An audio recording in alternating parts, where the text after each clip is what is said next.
Today we have a great story of someone becoming a lunchtime detective and getting a coworker fired. We'll get into that in a bit, but first, revenge on my mean best friend. Some friendships are built to last forever. It doesn't matter how early or late in life you meet them. Sometimes you just know that they're built to last. Other times you think that a friend will last forever, but they just end up being the one to break your heart. I'm a 22-year-old Black American female, and my now ex-best friend Sam is a 22-year-old white female. Sam and I have known each other since before we were born. Our mothers met at the antenatal clinic because they were dressed similarly and were both new to town. Coincidentally, they also lived in the same neighborhood and took walks together, cooked together, and did a lot of other things with each other. Sam and I were both 3 months apart, with her being older and me being obviously younger. The age dynamic played no part in our life, however, as I grew up in a household that prioritized speaking up for rights. I was quick to speak and was very outspoken about things I didn't like. Sam was more on the quiet side, being the one to calm me down when things seemed to be getting out of hand.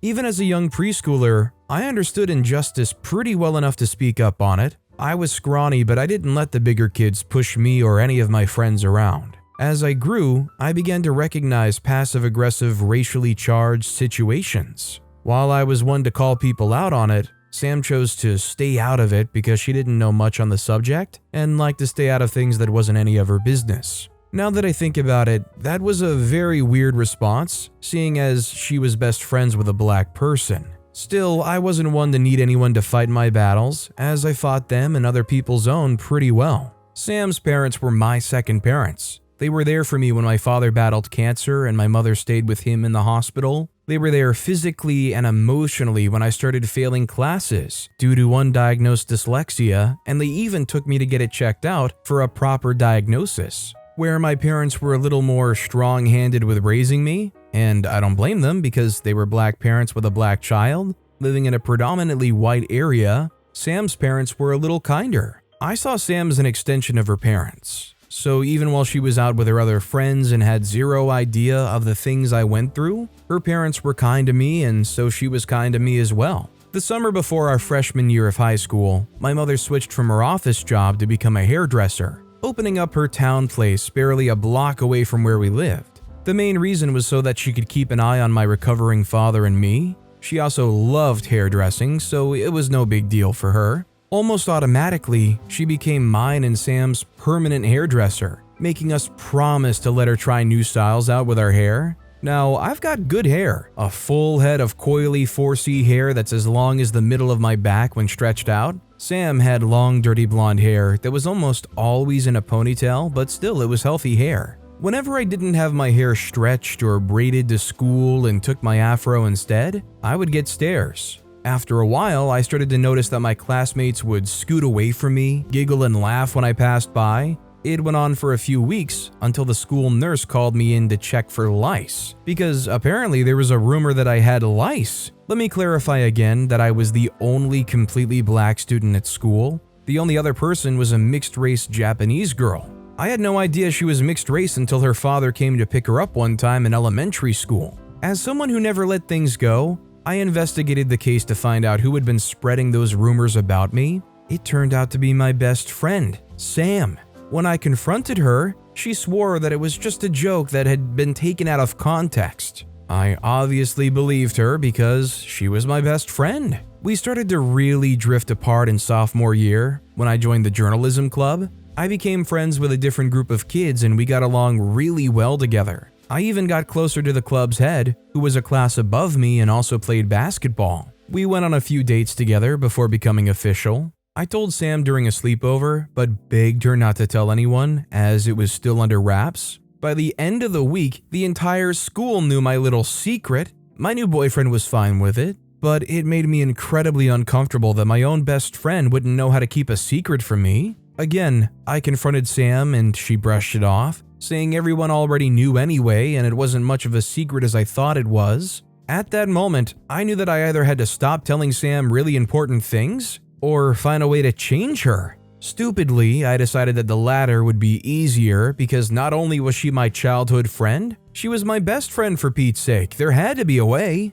My boyfriend and I were together for nearly 8 months, and we broke up after I wrote an article on black hair and its significance for the school's newly launched online magazine. A lot of the comments from other person of color students supported the article, but the majority thought it was too aggressive and somehow felt threatened by it. One of them, who was Sam. It caused a huge discourse among the journalism team on whether to keep the article up or take it down. And when I pushed for it to stay up, it caused a fight between my boyfriend and I. We argued for a whole week, and then he broke up with me for being too stubborn and dramatic about something so simple. He also wanted to get me kicked off the team, but the teacher who headed the club refused it. I was heartbroken and spoke to my best friend about it, and despite being comforting and doing all the things like watching sappy movies with me and eating copious amounts of junk food, she also let me know just how much she hated that I was dating him. In the moment, it felt good to hear her say it because I assumed that she missed me. However, in retrospect, I think she meant it in a completely different way. I didn't get with anyone until senior year, when it was time to choose colleges. Sam and I had always wanted to go to California together, so we applied to the same universities. After we got our admission, we started registrations together. During the whole orientation process, I met a cute second-year foreign exchange student who had the nicest French accent and incredibly soft, fluffy hair. We got along as friends pretty well, and although I fell really hard for him, I wanted to take it slow. I desperately wanted to tell Sam, but I had my reservations based on past experiences. During that time, I wondered whether or not to tell her. She let me know that she was in a relationship and needed my advice. Something about her asking me softened my heart, and I exchanged information about my new crush. She encouraged me to go for it and get together with him, which I did. For a while, school seemed to be going well. My relationship with my best friend was smooth sailing, and I had a hot French boyfriend who wanted to be seen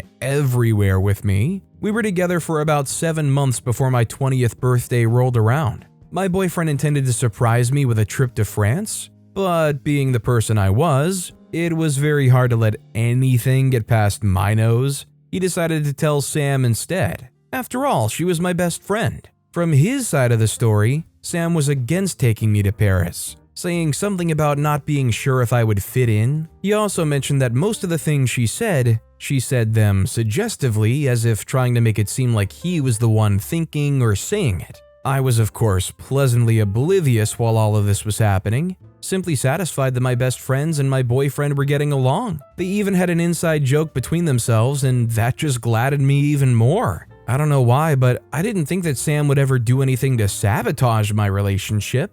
About 2 weeks to my birthday, Sam started to tell me about how she didn't trust my boyfriend and that she felt he was just joking around with our relationship. She also found his old Twitter with some racist tweets and showed it to me, making me promise never to tell him that I'd found it. This was where I started to get suspicious of Sam, because my boyfriend still used the same Twitter from over 8 years ago, and most of what he tweeted were gaming crap posts. I was very confused as to who to believe, so I expressed my feelings to another friend of mine. They told me to confront my boyfriend about the accusations that Sam brought forward and see what he said. The way he defended himself would let me know whether he was being honest or not. I took her advice, and just a few days till my birthday, I spoke to my boyfriend about how I felt and the things that Sam had told me. He was very red in the face as he explained that Sam had actually been trying to move on him.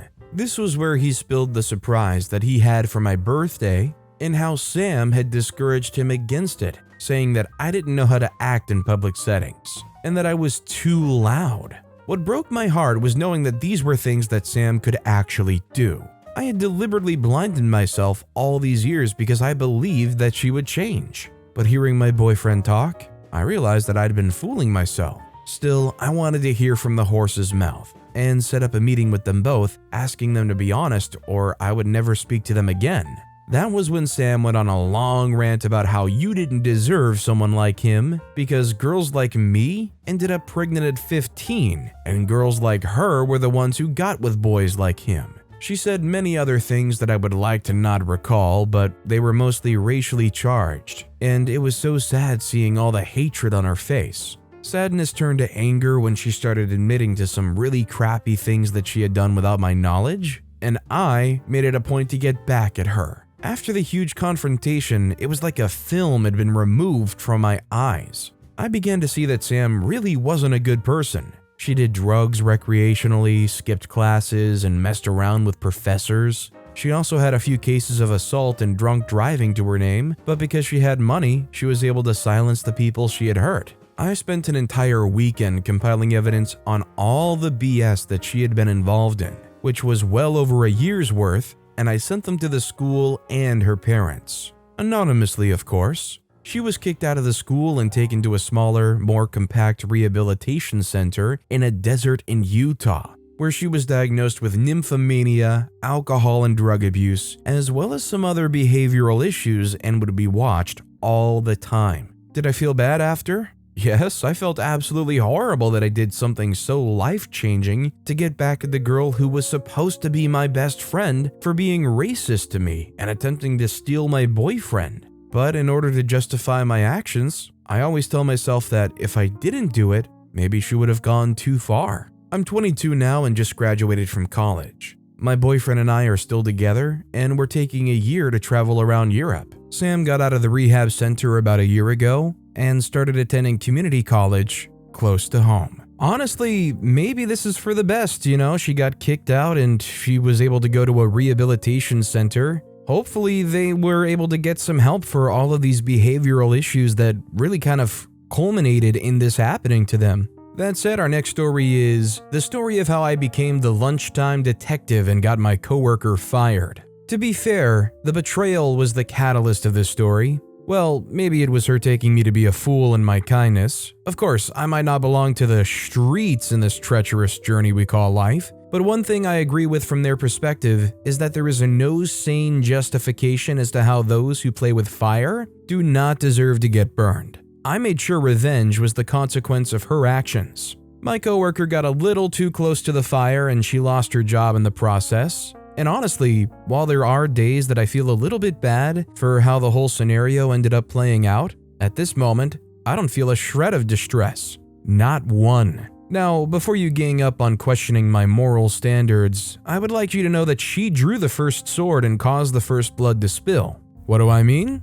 Well, let me tell you how the drama played out. To set the scene of my place of work for you, I would need you to picture this. Picture your typical office filled with buzzing computers and people hard at work in their cubicles. Think of it as a place where everyone knows each other and we each try to contribute our quota in the daily grind, which keeps things rolling in the total worldview of the company. Now, in the midst of that bustling workplace, there's me, Evelyn. Quite correctly, most people just call me by my second name, Alex. I'm just your regular office worker with a not-so-regular talent for cooking. I whip up lunches that could make even the most discerning taste buds dance with joy. And this isn't just me doing the talking, you can be sure that I've received compliments of this nature quite a number of times. But here's where the trouble begins. You see, we've got this shared fridge in the office where we're all supposed to stash our lunches. It's a place where we trust each other to respect our meals and not let hunger drive us to do something foolish. But as it would turn out, not every one of us knew the code of conduct of a shared office fridge. My culinary prowess was no ordinary skill. Like most famous chefs, it was a legacy passed down through generations, woven into the fabric of my family history. I lived with my mom's father's aunt from a young age. I don't know what that would make us, but I'm sure we're family in one twisted family tree story. And I had the privilege of learning the sweet art of cooking from this said distant relative. From the sizzle of pans to the gentle aroma of spices, I absorbed the wisdom of generations past, understanding the importance of nourishing both body and soul. Her playground was a sanctuary where flavors harmonized and secrets of deliciousness were shared. When people wondered why I take feeding with utmost priority, what they do not know is she taught me the belief that eating right was not just a matter of survival, but a means to thrive in every aspect of life. She was heck-bent on teaching me the significance of homemade meals, prepared with love and intention, and the joy of sharing those creations with others under the right circumstances. Not when it's stolen from you. I brought the culinary magic that I'd learned from a younger age to the workplace. Each day I crafted lunches that transcended mere sustenance. You could say that the meals were a perfectly harmonized symphony of flavors, carefully balanced and thoughtfully prepared. Whether it was a fragrant curry, a vibrant salad, or a comforting bowl of homemade soup, my lunches had a way they brought a touch of home to the office. The tantalizing aromas that emanated from her Tupperware containers were an invitation to savor life's simple pleasures. They were meant to be a reminder of the simple pleasures of life. But for some twisted reason, maybe we could blame fate, the simple pleasures would get me under investigation by the HR department. Do you remember when I spoke about the unspoken trust and agreement while making use of an office fridge, where it was popular knowledge that the fridge was a safe haven for your food, especially if it's homemade?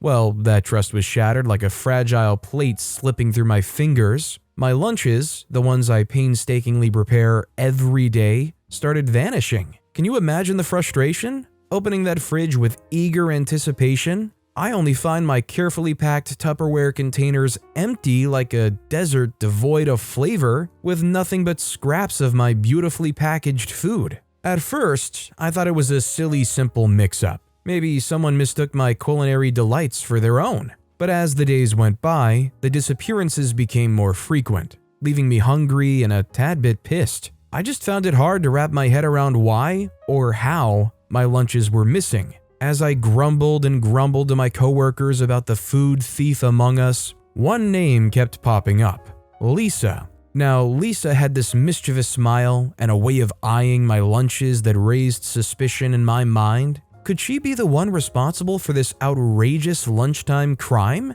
I'm not ashamed to admit it. It was all conjecture, but that gut feeling refused to let go. So I decided to play detective. I became the Sherlock Holmes of lunchtime, setting up my own surveillance operation to catch the sneaky culprit red-handed. I devised a plan. I strategically positioned a hidden camera near the fridge, where I thought no one would have guessed, ensuring it had a clear view of those that came to get things from the fridge and what they took out from our shared fridge. With bated breath, I waited for the lunch thief to strike once more, hoping to catch them in the act. Days turned into weeks, and my patience was wearing thin. My camera came back clean each day, and as you would have guessed, so did my Tupperware. But just as I was about to lose hope, my surveillance efforts paid off. I doubled the hidden camera while leaving the one the food theft was aware of, and as I expected, they knew to avoid the one they were familiar with, leaving them open to the second camera. The footage revealed the culprit in action.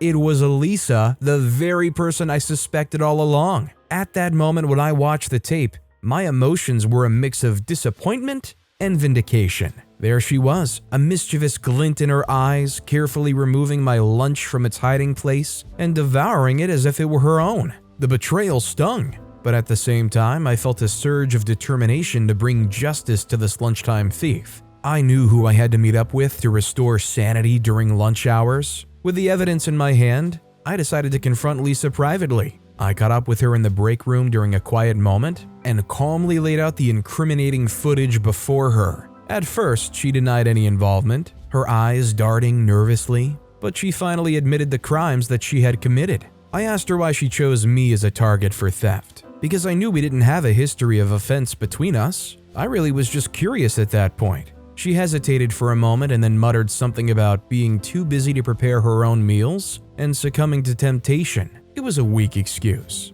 but it revealed the underlying desperation and lack of consideration for others that had driven her actions. I mean, she could have easily have ordered takeout like the rest of the workers that don't come with their lunch from home, or perhaps go out with them sometimes. There was really no point in her taking my lunch repeatedly, yet I chose to be the reasonable one. I decided to let the past remain in the past, in as much as we both agreed that that would be an end to the theft. Alas, my hopes were shattered when the lunchtime thefts continued unabated. Despite our confrontation and her apparent remorse, Lisa's hunger for stolen lunches remained insatiable. It became clear that her promises were empty words, and she had no intention of ceasing her thieving ways. Frustration boiled within me, fueled by a sense of betrayal and injustice. How could Lisa continue to disregard the consequences of her actions? I felt like a pawn in her game, like she took me for a weakling. I saw her as a bully, the likes of the bully you found in the corner of the road that would beat you up to collect your lunch money knowing you couldn't do anything to them. To me, she was just a modernized version of that. I refused to be a pawn in her silly game. I decided it was time to escalate the matter, and I reached out to the HR department as I should have done when I noticed the missing lunches weeks before. I made the case and gave them my suspicions and my suspect. I explained how Lisa had promised that she would desist from having a go at my food behind my back, and how that promise of hers amounted to nothing in the next few days after she gave it. They were not convinced that she was the one that continued the theft. Of course, they didn't say it in that exact manner, but they didn't have to. It was evident in how they treated the issue. They assured me that they would make their investigation and implement measures to catch the culprit in the act, ensuring that they would face the consequences of their persistent misconduct. But it was all a lie. The theft continued, Lisa denied all involvement, and the HR department was of little help rather than blow the issue out of proportion, making me out to be a bad coworker in the company. However, as it would happen,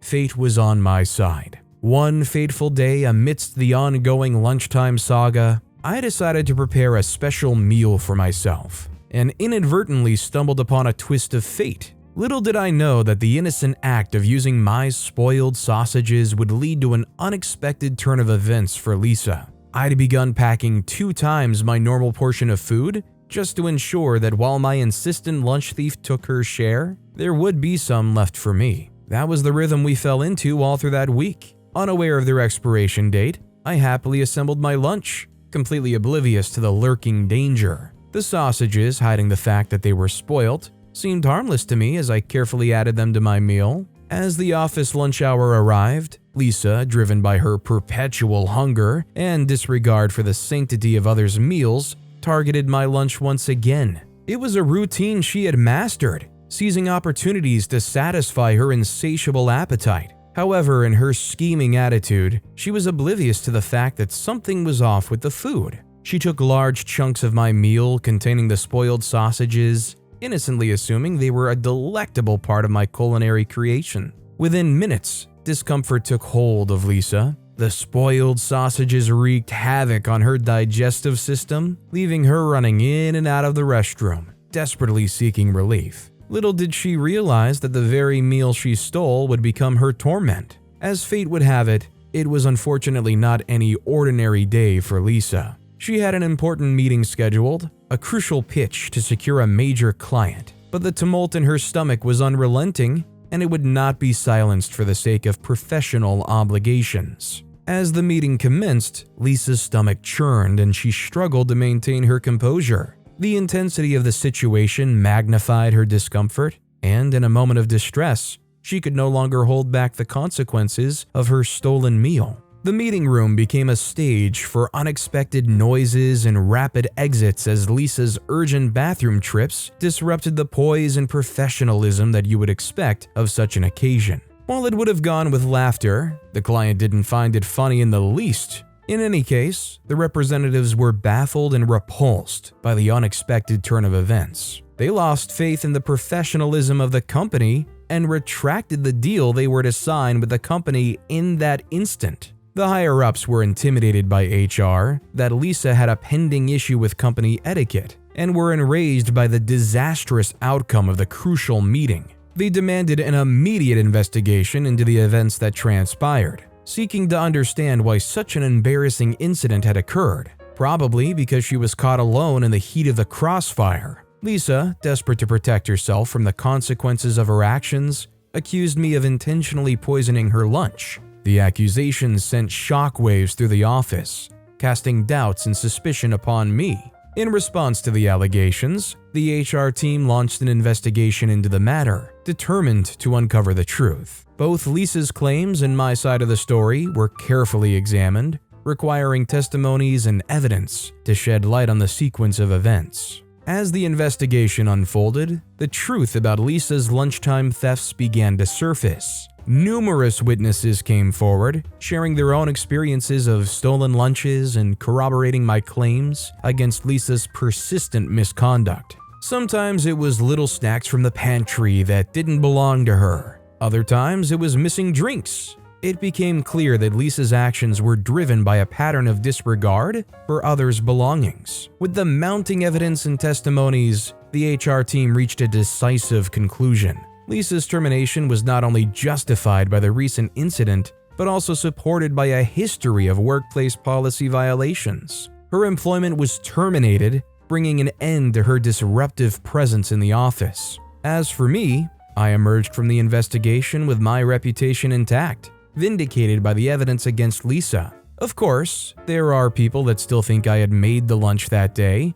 knowing Lisa had a crucial meeting, but I didn't. Was I happy my coworker lost her job in the process? Of course, I'm not. But if that's what she gets for being inconsiderate, how's that my fault? How could they blame me? The good part in all of this is that I get to walk towards the position of my Tupperware each day, knowing that I would meet my lunch intact. This is just one of those situations where you decided to have a decent level of revenge, and the timing just worked out to take it nuclear. OP had no idea that such a crucial meeting was going to happen, and I mean, in most situations, if you have digestive issues during a meeting like that, companies usually aren't going to go, "Oh, I can't trust this company, their worker has digestive issues." But it all blew up in her face. But with that being said, that's all the time we have for today. Now, if you want to hear another absolutely crazy revenge story, check out that video on the left. Or if you missed my latest video, check out that video on the right. That said, I'll see you all next time with some more stories.